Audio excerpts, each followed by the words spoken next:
loomulikult alati tehti ka mingisuguseid kokkuvõtteid mööduvast aastast ja nii oleme meie ka teinud kokkuvõtteid teie tegemistest, teie õppimisest, teie osalemisest erinevatel võistlustel, viktoriinidel, konkurssidel, mis iganes.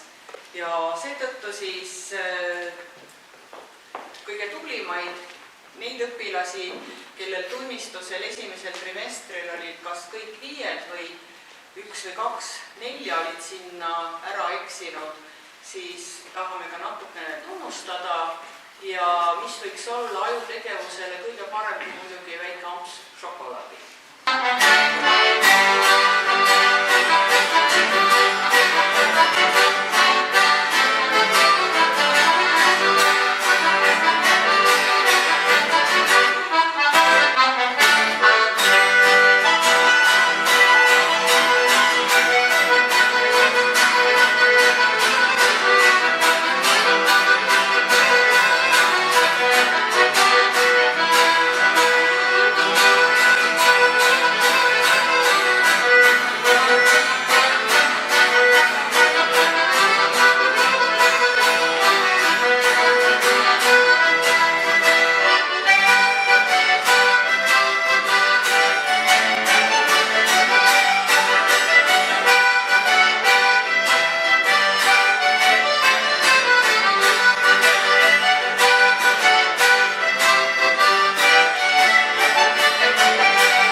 uuel aastal.